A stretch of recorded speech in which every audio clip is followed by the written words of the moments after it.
Okay, so for the first thing, you're gonna make brownies. I just made the box instead of making them homemade for this because the box is a better texture for what you're trying to do with them. And I just made it according to package directions.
Once they were baked, I just cut them into the shapes I wanted, melted some coating chocolate, and just wrote RIP on all of them.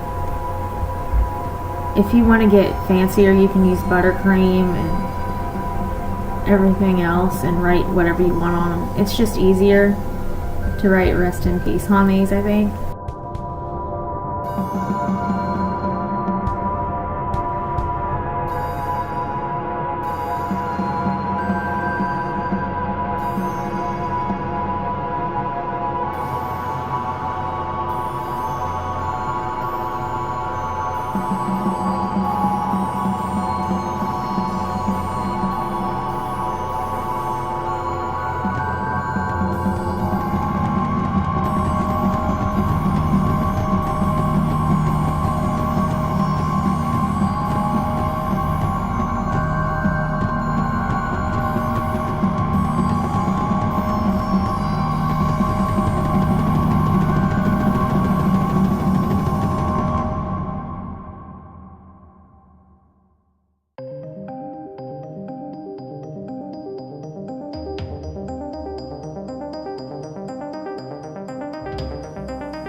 Okay, so for the cake pops, or not the cake pops, cake balls and the cupcakes, I just made cupcakes. It only made 19, but I just used the Devil's Food Duncan Hines cake mix, made it according to package directions, and I fill the cupcake liners with a quarter cup measure. It's just easier. I think if I do it again, I'll probably use a third of a cup. That way I might actually get 24.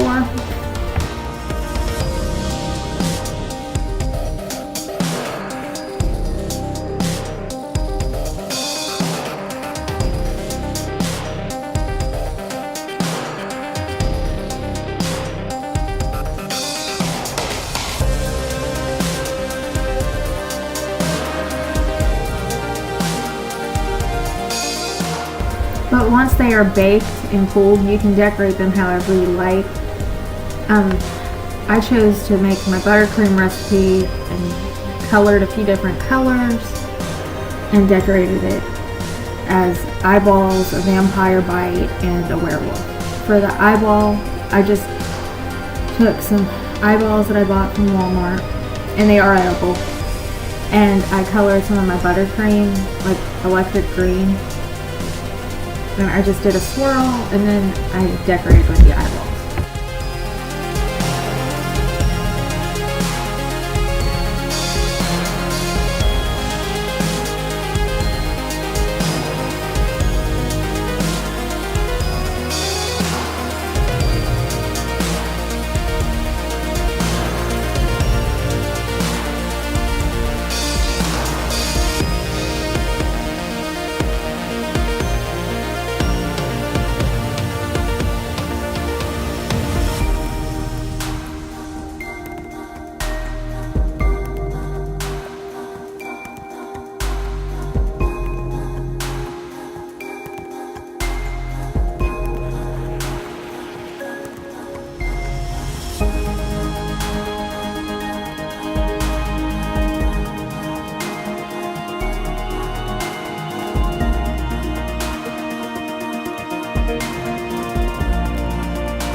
For the Vampire Bite cupcake, I just frosted a cupcake with white, got it as smooth as I possibly could on the top, and then I took the red food gel that I had, and I actually stuck it into the cupcake and drug it out, and after you're done with that, it actually looks like a vampire bite.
For the werewolf, I took some chocolate frosting. I just made my regular buttercream and added some cocoa to it. And I frosted the cupcake. And you do need a lot for this because of the technique you're going to use. You're going to spike it. You're going to smooth it onto the cupcake and then spike it so it actually looks like fur. And of course you can use a tip to make it look spiked if you have the tips. I just don't see the point in it because I think it looks more realistic as fur when you just take the back of the spoon and pull it away from the actual cupcake, as you can see here. For the eyes and the mouth and the ears, I just took my black sparkle gel and piped the eyes and the mouth and the ears. I actually forgot a nose, but I think it looks more friendly without a nose, and if these are for little kids, you don't want to make them too scary.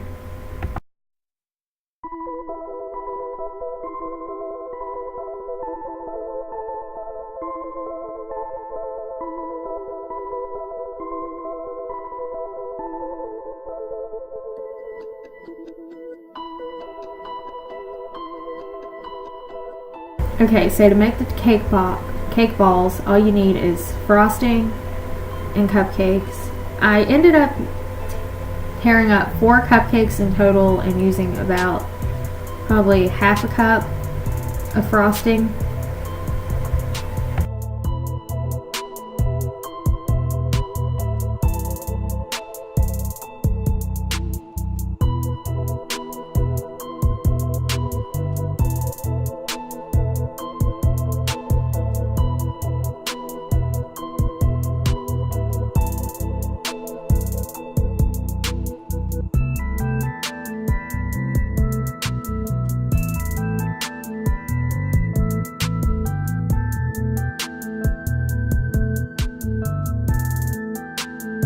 After I got the consistency I wanted, I shaped them into balls, as you can see here.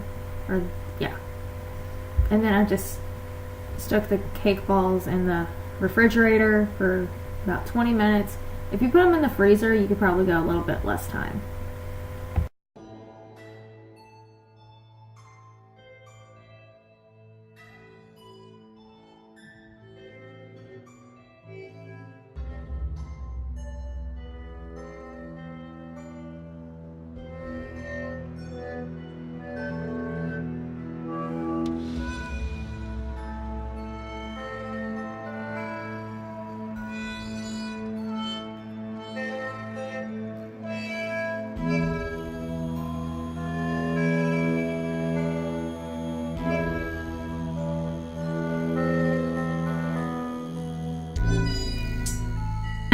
For the decoration, you need candy coating, sparkle gels, and that's it.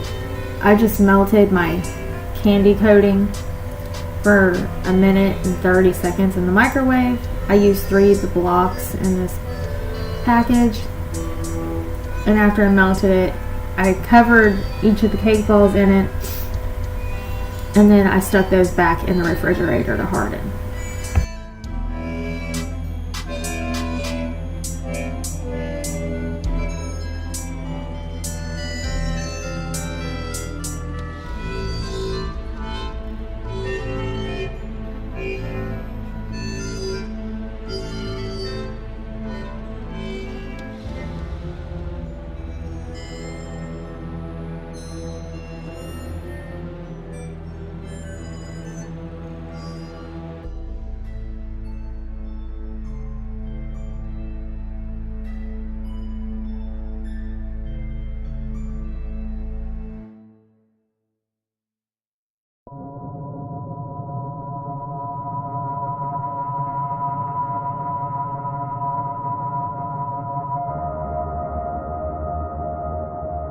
After they were solid, I began decorating. I took the black first for the pupil. Then and you'd want to do the black first, because if you set on top of them, they will bleed. They bleed a little bit anyway. But after I got done with the black for the pupil, I did the green for the iris. And of course you can do black or you could do brown or blue as well, or purple. These don't have to be actual eyeballs. Green was just the only other color I had. And then after I got done with the iris, I took the red and I did some veins to make them look like they were bloodshot.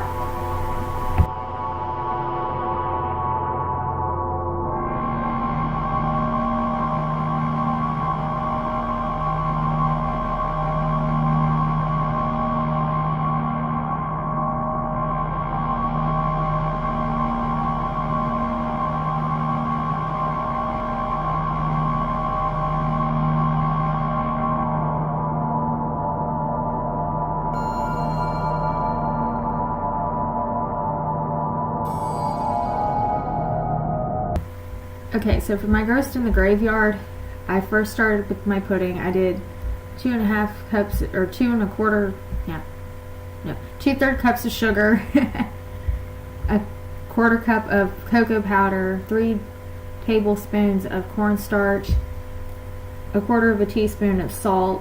And when I did the salt, I just eyeballed it from the salt shaker, because that's just how I am.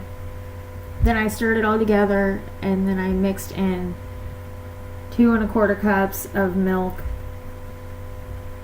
and then I cooked that on medium heat until it came to a boil. I boiled it then for 1 minute, and then I took it off of the heat, added in 2 tablespoons of butter and a teaspoon of vanilla. And when you see me add the vanilla, it's probably more than a teaspoon. But I just, after I get done adding everything, I let it set for a little bit, and then I put it in my glass that I used for this. You do not have to use a glass for this. You can use a 9x13, put the pudding in the bottom, and top it the way I top it, which you will see in a minute.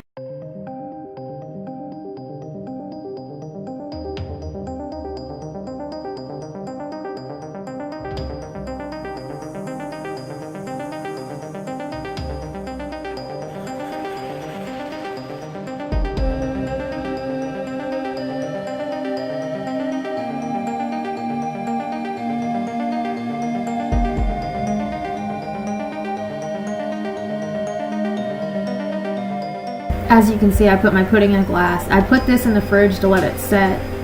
Then I have marshmallows to top it with for the ghost, pumpkins, and Oreo cookies for dirt. I'm just crushing 3 Oreo cookies to top enough topping for this one glass. I didn't make a whole bunch because I wasn't actually making these for a party. If I was making it for a party, I would probably use the food processor to crush these up a little bit better. After the cookies were crushed, I just dumped them straight onto my pudding. And you will see, I'm a perfectionist, so you will see me try to get all of these out of the bag and smooth them out a little bit more to make them look flat. And I don't know why, because dirt is not perfect. And of course, you can add worms to this if you would like. I was out of gummy worms, but if you add the gummy worms, actually put them down into the pudding and then cover with the cookies to make it look more realistic when they're actually eating it. After I got done messing with the Oreos for the dirt, I then added on my candy pumpkins.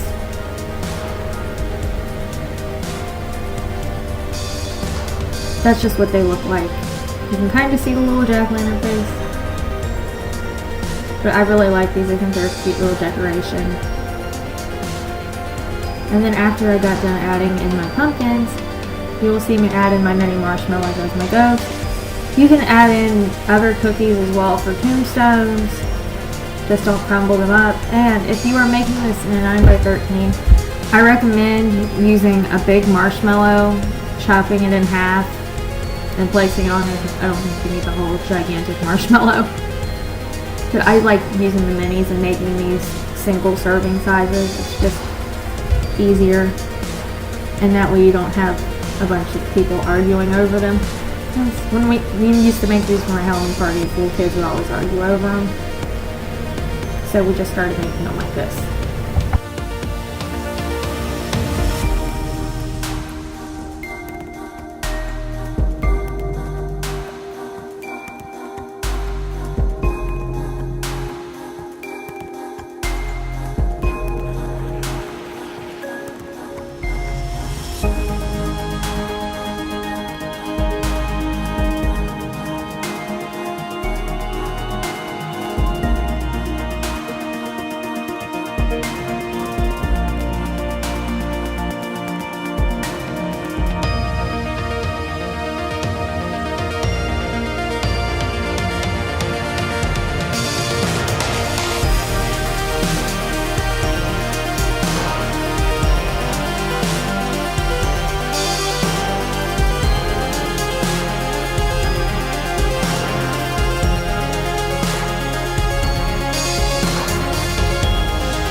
Okay, so my final dessert is candy bark. All you'll need is Oreos, candy coating, assortment of sprinkles, and once again my pumpkins that I absolutely am obsessed with right now.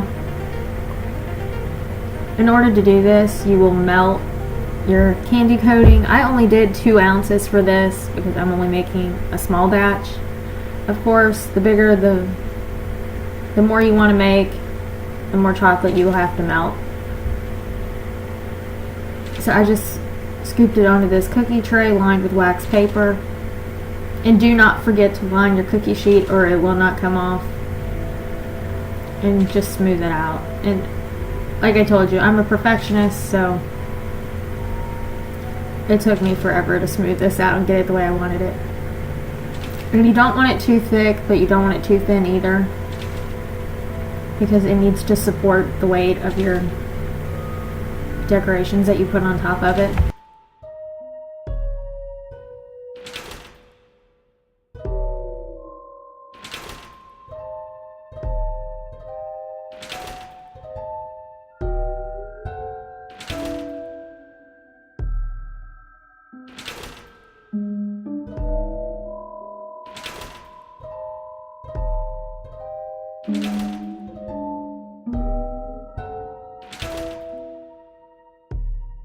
For my decorations, I just broke apart one Oreo cookie. I wasn't making enough to need more than one. I just broke it into 4 pieces. I should have probably broken it a little bit smaller. But I placed my cookie on there, and you do not have to use cookies. I just like the assortment of texture on it. And that way you get a little bit of crunch. And then I started adding my little sprinkles. I started with the colored sugars. I did all 3. The purple, the orange, and the black. And then I switched over to sprinkles, the little nonpareils that were orange and black in this assortment. Anything these colors I'm obsessed with. And not just this time of year. And then after I added those, I added on my little pumpkins. And after I added on my pumpkins, I put this in the refrigerator for about 30 minutes to let it set up.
So this is what it looks like after it's been, this is what it looks like when it's done and has not been chilled yet. This is what it looks like when it's chilled. And then after it's chilled, I just take it off the wax paper and I will break it into bite-sized, or not really bite-sized pieces, but you can see what size pieces I do it in. I don't like them to be too big, but you do want them to be big enough to actually look like, to actually pick it up and move it around a little bit so you can actually eat it. Yeah, that's the size piece you want. And I try to make sure every piece has a little bit of decoration on it. Just the way it broke, that's not how it turned out for these.